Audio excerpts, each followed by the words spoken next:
Welcome to Sparkcast, the podcast by entrepreneurs for entrepreneurs, where the conversation is raw, the lessons important, and the stories inspirational.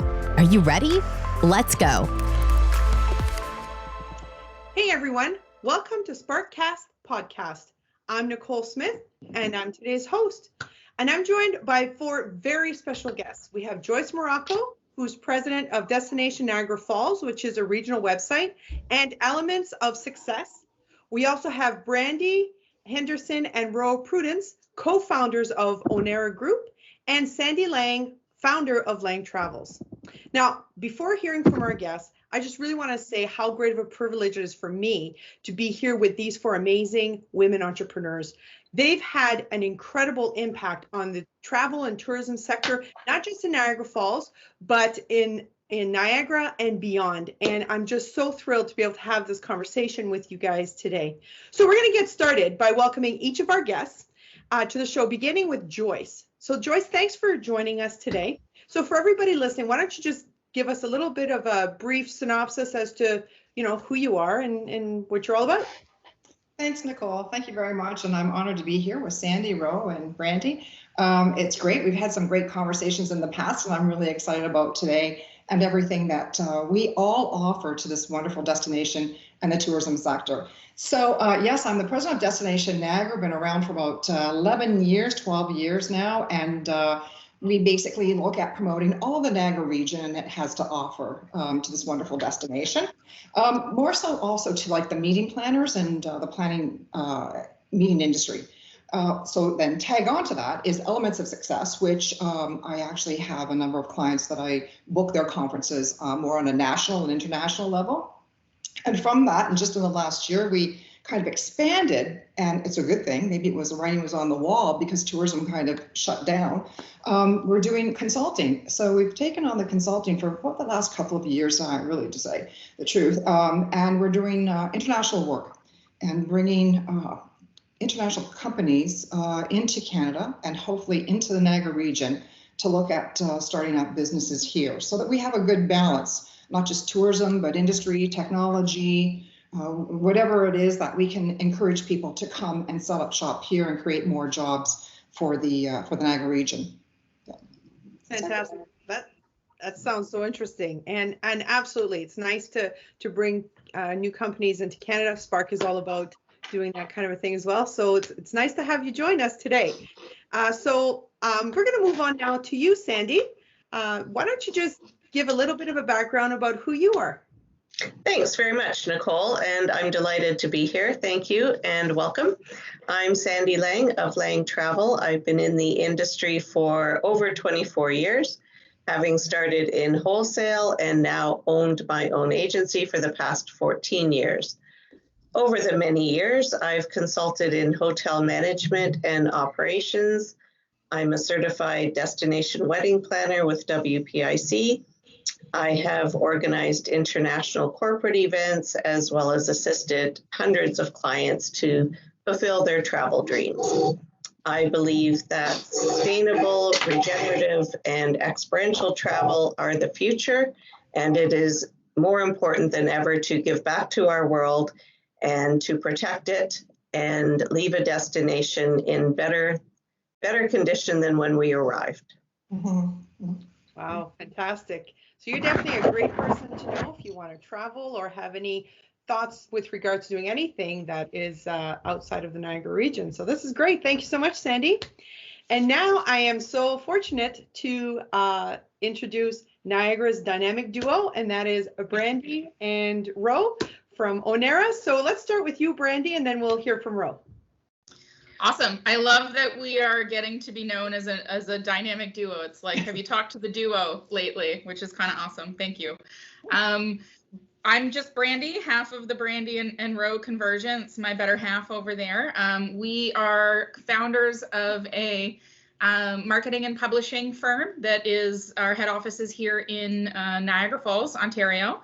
Also, we'll give you a shout out back, Nicole. We were members at Spark for quite some time and loved our time with the Spark Niagara family. So we miss you up in our homes. Yeah, but speaking to travel and tourism, Roe and I started our company with a footprint specifically in travel and tourism. We've grown our magazine and our digital marketing footprint to having readership and following over 56 countries across the globe. And we love what we do. We're super passionate about travel and tourism because of where we're from. As you can see, Joyce's background kind of gives a little teaser as why we're so lucky to live here and do business here. But that's us in a nutshell. Well, me in a nutshell. Roe, add what I've missed. Well, you said it all, right? Like, we're a marketing and publishing firm. And I just wanted to start to say, Nicole, this is really, I'm really grateful to be part of this podcast. Like, you brought in talents in businesses and individuals that are making an impact in our community, like for Joyce in tourism, economic development, and, you know, mostly in Niagara and outside of Niagara. That's so powerful. And Sandi, with your travel agencies, owning your own travel agency now, that's amazing. And for us as well, like having to start at Spark, and then was part of the cohort in the N-Free program. It helped us a lot jumpstart our initiatives, our strategies, our goals, and look at brighter scope or wider scope than, you know, just our tunnel vision as in magazine only, and whatever we can do in the beginning on our first 6 months.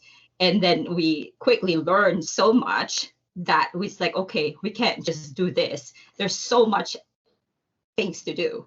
There's so much to explore, and there's so much to accomplish for this region and outside of this region for sure.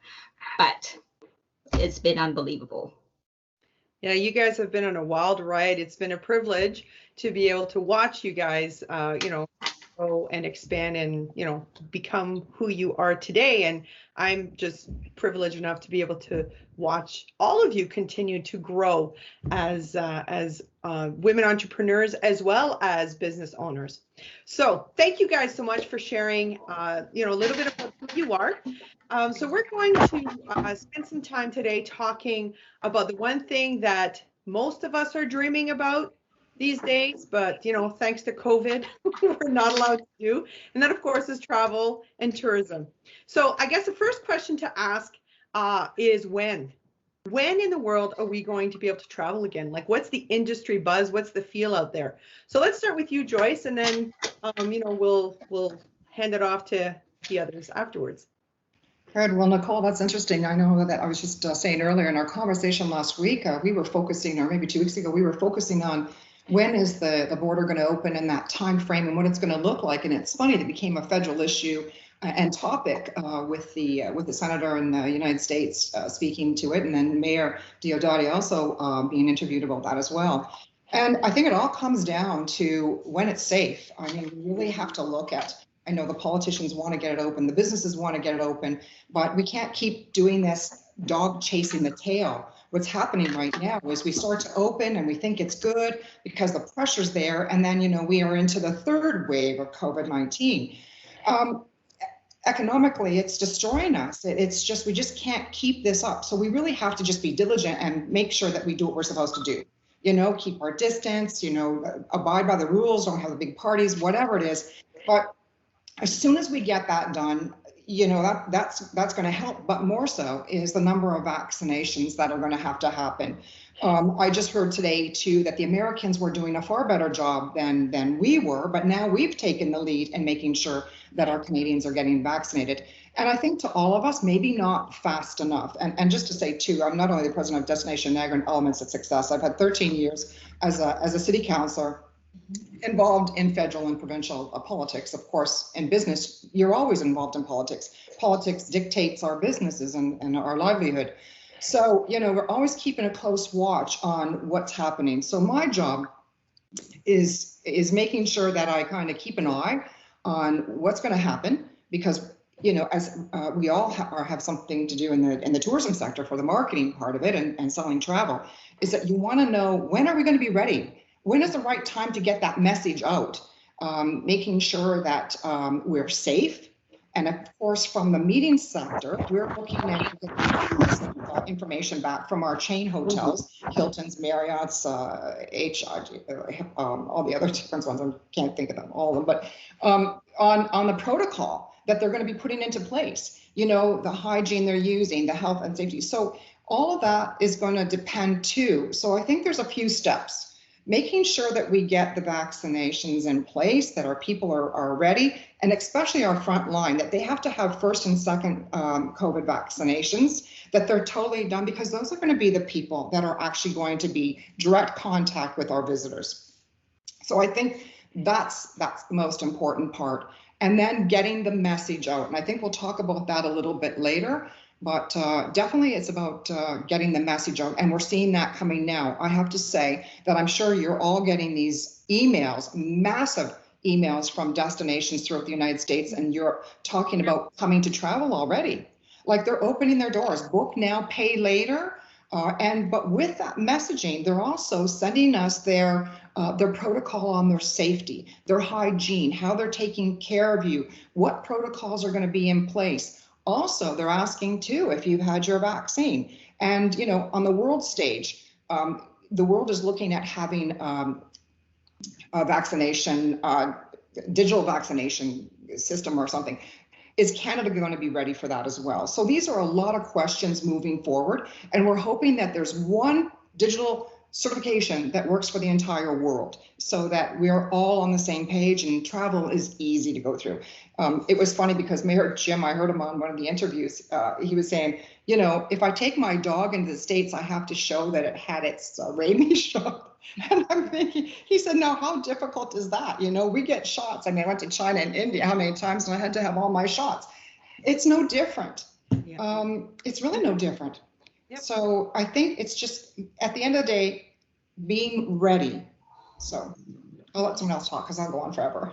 Yeah. No, and you make some great points. And it was funny because I was having the same conversation with my husband recently, saying, you know, when we want to travel to exotic places like Africa or whatever, if you're doing, I don't know, missionary work or whatever, you have to have some shots, and that's just the reality of it. So this really is no different. You make a great point there, Joyce. And I think if people put in perspective, they'll kind of, you know, clue into that. Anybody else have any thoughts with regards to this idea of you know, when are we going to open it, and you know, what that might feel like or look like? Well, certainly we are seeing a lot of increased cautious optimism as far as travel goes. The world is opening up slowly, but it is very, very cautious.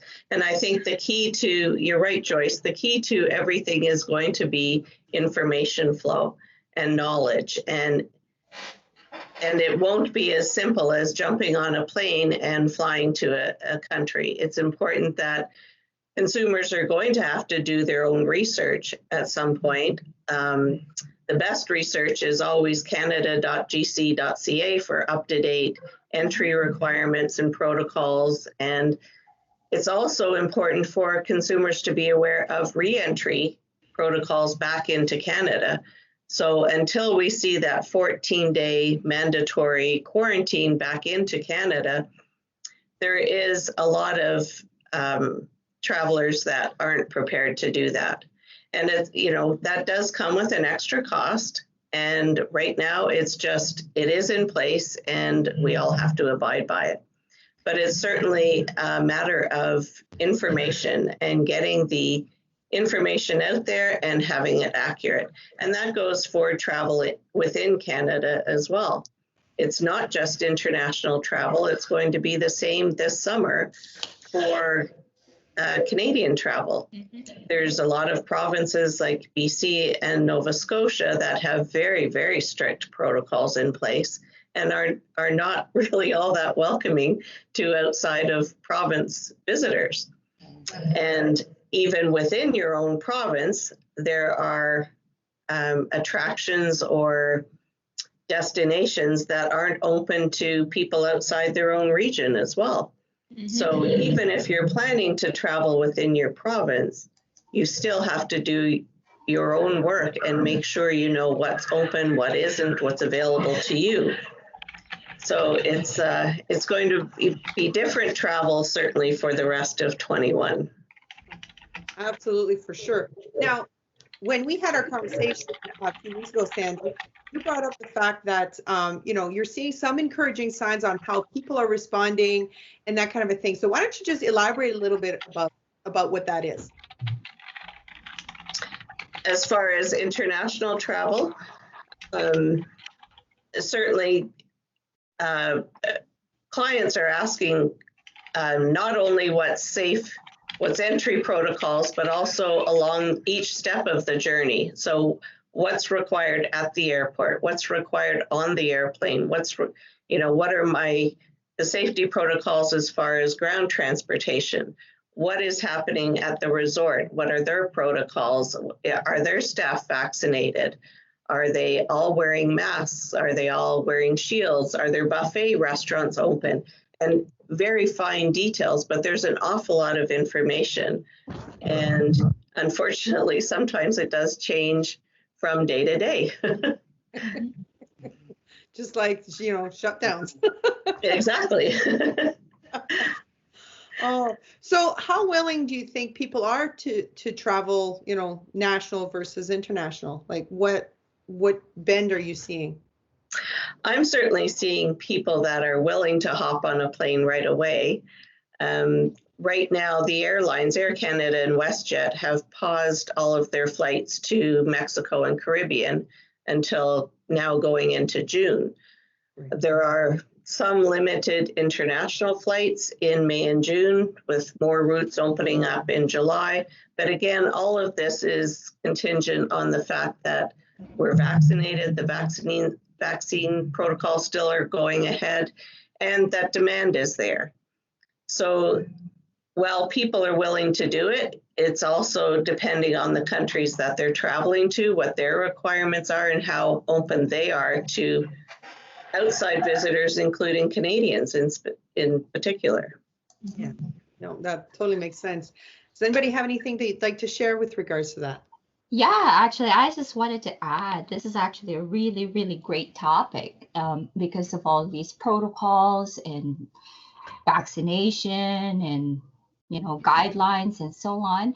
It's like, it's a question I would like to throw at you guys. Like, do you think the needs and wants of your consumer has changed because of this pandemic? That's a good question. Absolutely. I certainly see less impulsive decisions, and people have a strong need they want to know the details. Yes, so inject Absolutely. some knowledge, Mm-hmm. knowledge and information there. But Absolutely. the needs and wants, like arguably, it still hasn't changed. It's the means to get there. It's the means to, enjoy that privilege or travel and so on. So, I think it's a matter of reimagining or imagining a strategy where, if you're a destination, for example, I'm a resort, I am a full service resort, and I want the people here, but they need to be vaccinated, they need to be quarantined for 2 weeks. Like I could arrange a pickup from the airport, right? Quarantine, I will call it, just hypothetically right now, quarantine escape. Really, you're quarantining for 2 weeks, right? You'll have food, you have service, you have all the perks that you can have for 2 weeks, not cooped up and in a hotel room. But it's still I think it's just a matter of imagining the services that we can provide while servicing the limitation, while obeying the protocols, and still satisfying the needs and wants of the people, right? Yes, of course, there's a factor that we need to consider, the cost and so on. But again, it's just a different strategy. Sorry, I always go in tandem like that. No, I love that, because basically what you're asking is for people to think creatively. Yeah. Take that box that has been tourism for, eons, and to rip it completely apart and say, listen, new world, new time, new ways, New ways. New way. promo. Yeah. Yeah, I love that. Joyce, what do you think of that? You know, and I just wanted to point out, when we're talking about travel and people going, so for me, for my meeting planning and the travelers that want to book their conferences, out of Canada, that's not going to happen probably till 2023. In all honesty, I think that people are just going to be a little bit cautious of how things go in other countries and protocol in place. No one's going to go to a conference that they have to quarantine for 14 days, and they're not going to come home and want to quarantine for 14 days. So I really think that the next year and a half, I mean, this year's pretty well going to be over. When you think about 2021, we're into June. And it doesn't look like we're really even going to see the red zone, as we're calling here, where you can have a group of 25 people, happening in June. So, we're taking this out, and I'm working on that international light show. That's an outdoor event on 8 acres. And, even when we were in orange, you could only have 100 people. Well, pretty much half of that is your staff, or even 25 in red. You might as well not even open. And we didn't. So, people are going to be looking basically to look at where they can go, what they can do, and where they can go within a drivable time or flights within Canada. Mm-hmm. And the statistics have already shown, as we're starting to gather some of that information, for 2 points, for seeing who will come to Niagara, and then basically just who will go in the meetings. Leisure travel will be the most intense. And Sandi, you can talk to this as well, because they can go at their own pace. They can go, they can feel free, they can take their families, where the corporate companies are going to be a little bit, an association, going to stand off a little bit, because they're not sure they're going to want to jeopardize the safety of their employees. No, they won't propose it somewhere, right? So that's not going to happen right now. And that's just the way it's going to be. So our biggest marketing, and we've all talked about this too with Roe and Brandy, our biggest marketing is really within Canada, because that's where people are going to feel safe. From insurance point, because Sandi, the insurance, how is the health system going to cover these people insurance-wise? Right. So we want to make sure that, you're traveling. So basically it's leisure. The leisure travel is going to explode, because I got to tell you, as soon as it's ready, I'm hopping on this first plane and going wherever I can just to go somewhere. And I think that everybody feels the same way. Yeah, I want to know I'm going someplace where it's going to be safe, but I trust the fact that the chains of the hotels and businesses that I work with are going to make sure that protocol is in place, because it's their reputation for future. They want to make sure that they're going. A couple clients even say to me, well, can you check and see if that hotel actually housed COVID, infected people, was, and I'm like, well, yeah, but they'll have things in place, protocols, and they'll be sanitized, because they wouldn't have been if they weren't under the health regulations. Mm-hmm. So there's just silly things that people will ask that, right? Just to make sure they're safe. And we look at the fact, and actually I was just making a few notes there, because I was reading some articles, and we talked about how many people traveled, 3 million Canadians cross the border annually to Western New York and spend over $900 million, and approximately 4 million Americans come into the Niagara region and Hamilton and spend $650 million. But if you go to think about it, that 900 million isn't going anywhere. It's staying here. So it's really offsetting the 650 that we're not getting from the Americans. And it was the same study that we did with the Australians. They lost, I don't know how many billions of dollars. And right now, through COVID, they've actually been doing very well, because their people are not leaving the country and taking their money outside. They're actually now getting it and keeping it within. So I'm not saying it's a good thing. I'm just not saying it's a bad thing. But I just think we need to look at taking that and really utilizing our marketing to say that Canada has so many great places to come and visit, but Niagara Falls is the number one. That's right. Woo-hoo! I love it.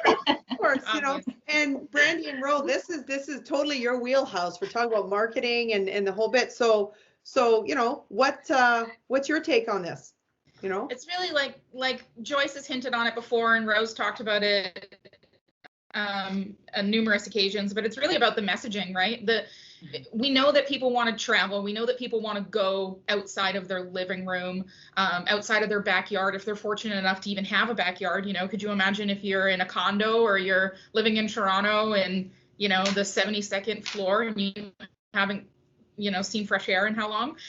People are going to go, but what's going to be the differentiating factor for them to pick Niagara over Montreal or Vancouver over, Ontario? How are they going to make those decisions? And it's really just about your messaging.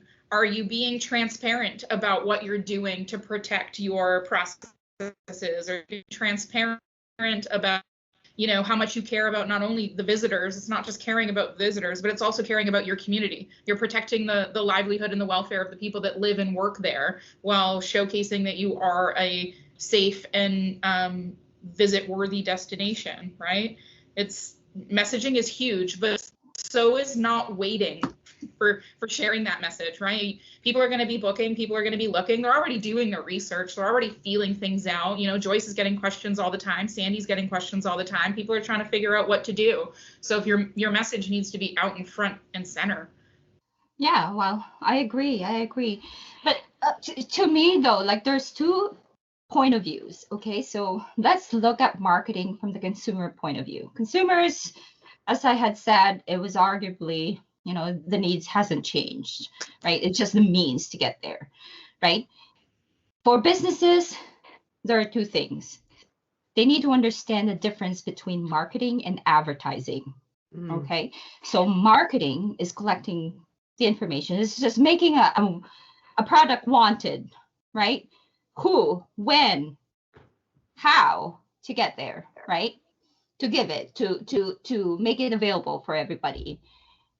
Advertising is you already know who they are. And that's why when we talked last week, right, Joyce, like with the captive audience, that this pandemic has put us all in a captive state. Everyone is looking for things to do, or an outlet, or like a different means to enjoy life and to do this. So that's the beauty of differentiating the marketing and the advertising. So when you're marketing, you need to make sure that you are concerned about the data. You need to make sure that you protect the community, you protect the destination. What are your goals for the community? What are your goals for the businesses? And then satisfy the consumer. Advertising is you already pinned down where, okay, how, what are the language that take this demographic, right? Those things. We need to define those once we know. And I like the fact that, Nicole, you pull us all together as marketers, as in tourism experts, which we are.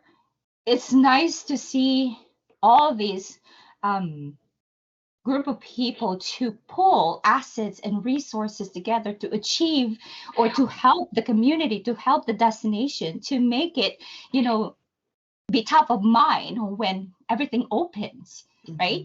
I like this conversation that we're doing right now, talking about scenarios, talking about it's pretty much it's just a SWOT analysis to me. It's like, what's the strength and the weaknesses? What's this and that? What can we do for technology? What could we inject to make sure that our message is shared? Like, what else is out there, right? Yeah. Some businesses who knew about how to tap into the market really thoroughly are making profits, believe it or not. And some are already prepared for the future because they have the statistics to back it. Although it's just, it's for consideration and all these future forecasts and so on, but it is viable, right? Yes, it's devastating. Some businesses have closed and I feel so bad about it. But we still have a lot more businesses out there that are trying and striving to make it better, right? And we as a marketer, please, sometimes I need to to publish something. It's like, we're not trying to gouge you. We're trying to assist you, right? Like, I don't know, because like we've been in advertising and marketing and everybody thinks about advertising and marketing. Oh, it's like, I don't have budget. I don't have money. It's not that. It's not that. We're here to assist with the market. That's why we're called marketers, right? Yeah. And that's the message I'd like to come across right now. It's like, know what we do, understand we understand and study what you have and what you can do more, what you can do better. And that's the thing, right? Yeah. Sorry, I get in tandem right now because it's okay, because that's exactly what people are looking for. People are looking for the message, and you have to, as the marketing and advertising, you have to get the message out to them. And we have to be the first. I think we talked about that before. Yes, we want to make sure that our community is safe, the people that are coming here are safe, and we got to get that message out. How are we looking to protect those people, not only in our own community, but those people that are going to be coming to our community? And also we talked briefly too about something different. I mean, Niagara has not changed. We still have the wonderful, amazing Niagara Falls that flows, water that flows over the falls. We have all the attractions and the hotels, the wineries, the craft breweries, all the things are still there. We just need to let people know we're still here, we're safe, but they're also looking for outdoor activities. Did you notice how things have kind of changed? And Sandy, we talked about this too the last time. Absolutely. Looking for more of an outdoor adventure. They are not looking to be really like in a indoor, small kind of setting. We had enough of that. Well, and people are cycling, touring, walking, and they're spending money. So they still want the restaurants, the hotels, the fine dining, the wine industry, the craft brewery, everything that it has to offer, just a little bit more. Right.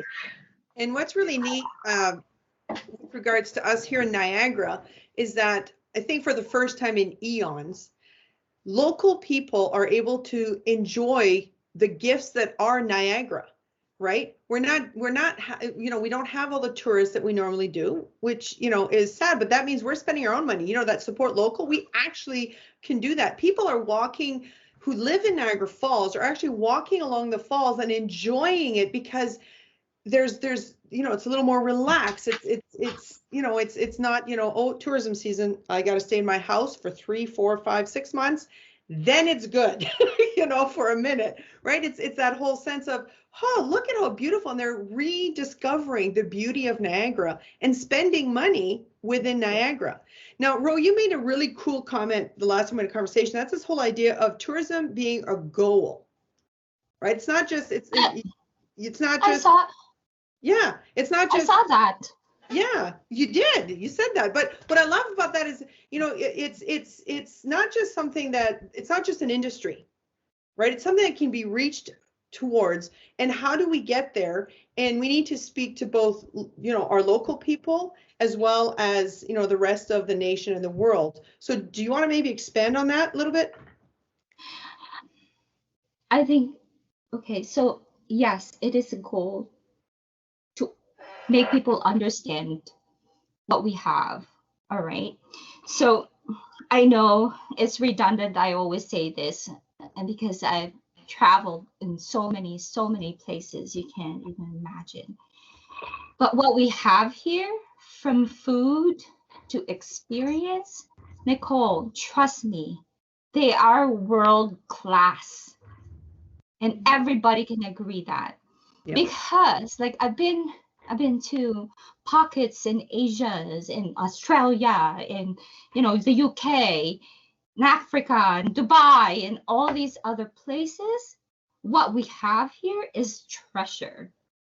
And I need them to harness and to know that we are truly world-class destination. Mm-hmm. I know that we do the annual report in magazines of Niagara Falls tourism, but I love what they have on their slogan or dogmas, like opportunities flow in Niagara. It truly does, right? It is in Niagara. It is in Niagara Falls. It is in St. Catharines. It is world class. We have Elton John performing on Meridian Center. Yeah. Jesus, come on, Niagara. We are world class. Yeah. I was in downtown, Manchester and London, and it's I can get this at Ruth's Chris steak.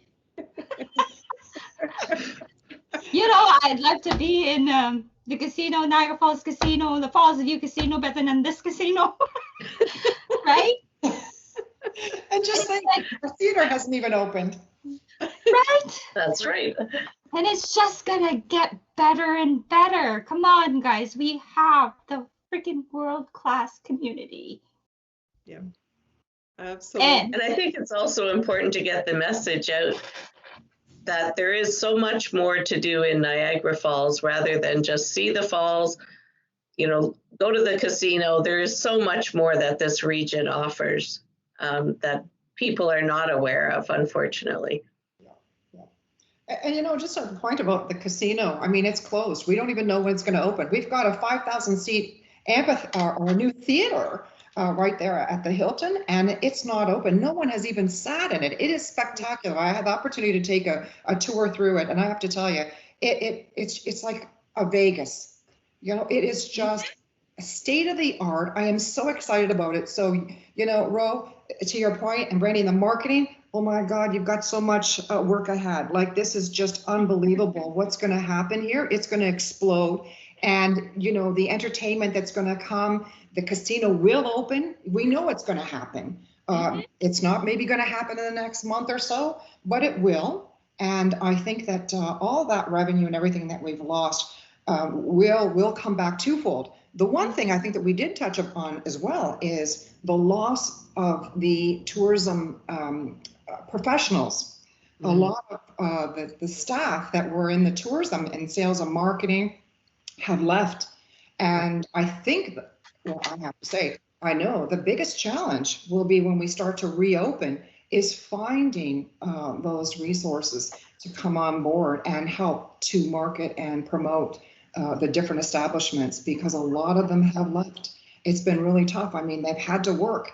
And sometimes in one household, both people were in tourism. When you think 40,000 plus people in the Niagara region work in tourism, and we haven't had a full year, how can you pay your mortgage? How can you survive?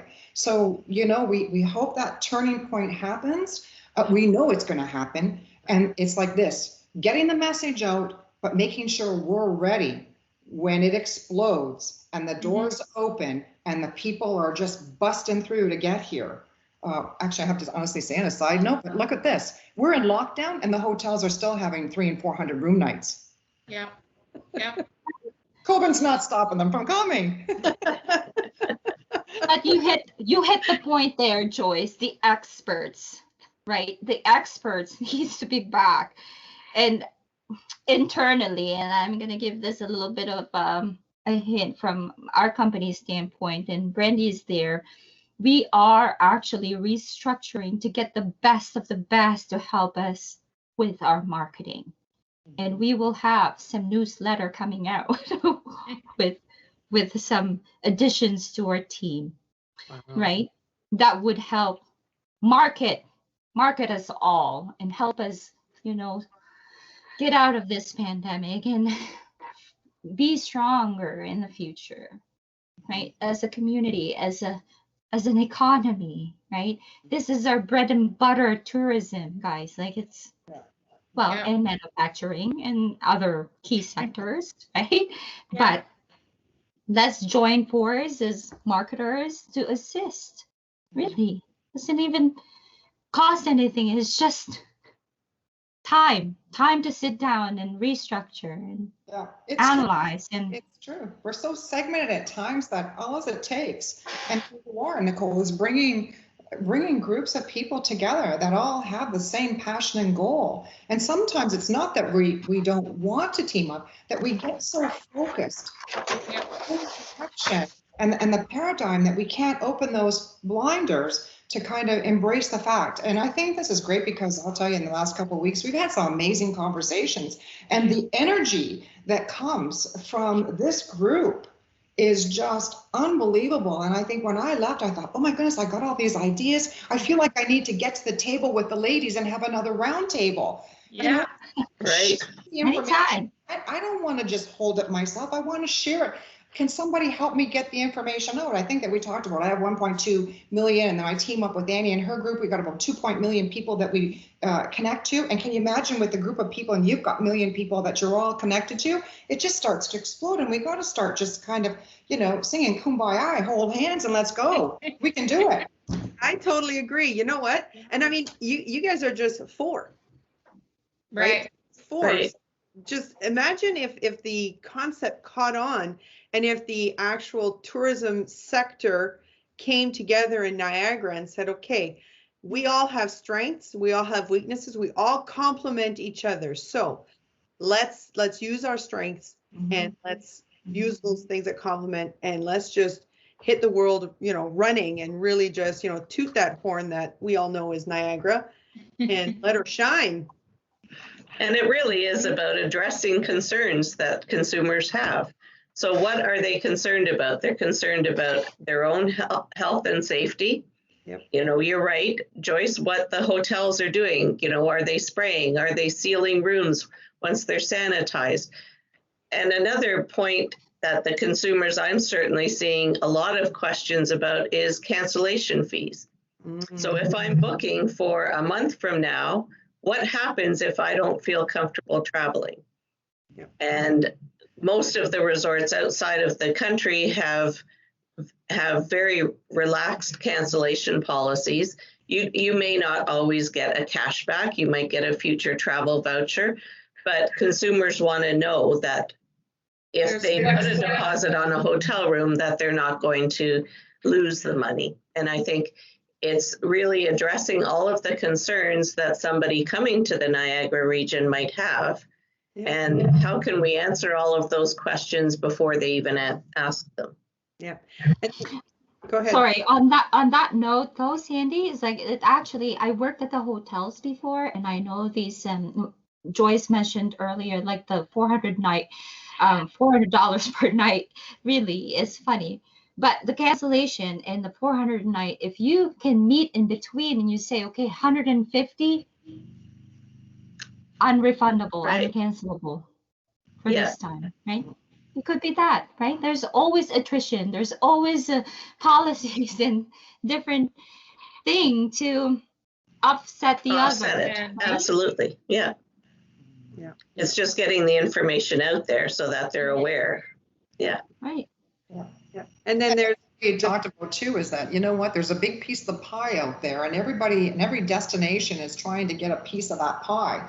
And that piece of pie can only be divided up by who gets the first information out there. And if you're the ones that are successful enough to get the information out there, making people feel good about your destination and keeping that messaging going, that's what I'm finding as well. And I know, Brandy Roe, that's your background, and you're just kind of like, and we all said, we got to be the ones out there to get that message out, to get that biggest piece of the pie. Because I don't want a Right. sliver. I want a big piece of the pie. Actually, the whole pie, but anyway. Yeah. Now let's take a minute and step away from the guests that we're trying to attract and talk about the local people, because there's a concern as well for people who live here.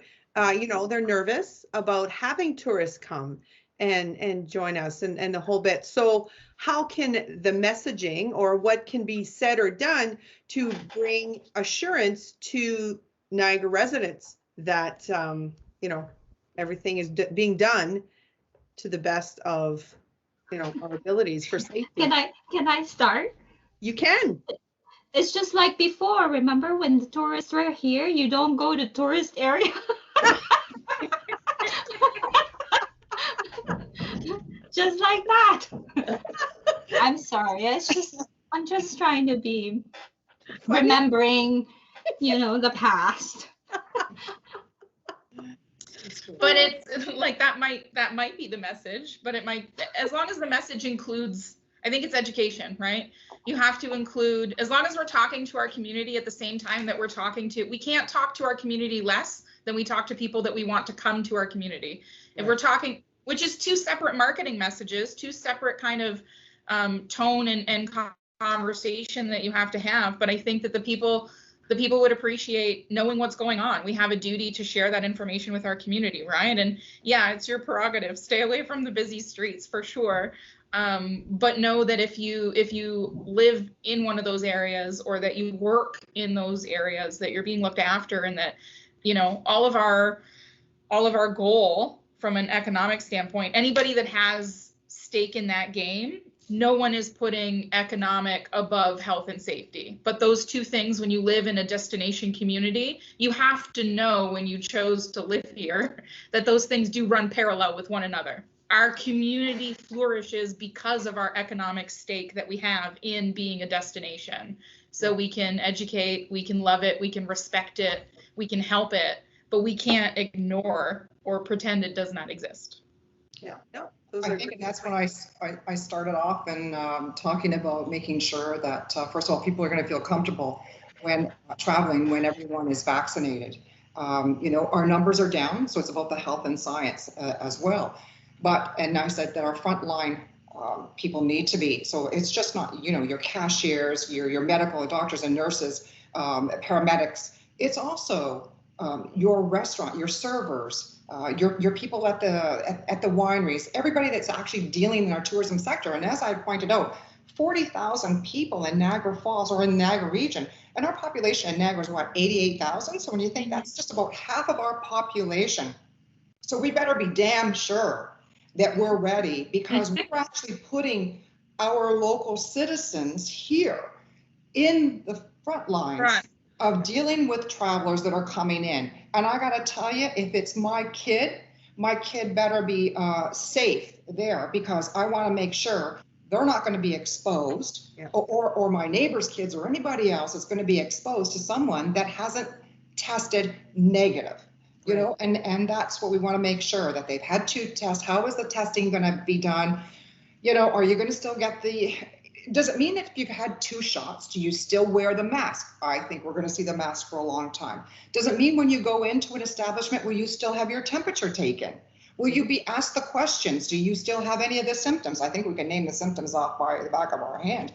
But, you know, it's definitely, the community has to be safe and comfortable. And I'll tell you a quick story is when I was doing the marketing through our Instagram, through Destination, we're taking photos, we're taking restaurants, whatever, we're sending them out on Instagram and sharing them. And I had people come back and say, stop marketing, stop telling people to come here. What are you doing? And they were angry at me and the marketing company for doing that. And I don't really engage. I'll let people fire off, and you know, if it's something, and I actually had to address them and say, we're just going to share these beautiful images with people because they can't go anywhere. So we hope that you would just look at these and enjoy these beautiful images that we're sharing. And when the time is right, we hope you will come and experience the wonder we call home. That's right. No, that's Amazing. the point. Yeah. So we have had such a great conversation, and sadly enough, we are coming to the end of our time here today. We might have to, you know, maybe 6 months from now, revisit this conversation and see what the world is like, you know, in the fall, having gone through COVID summer number 2.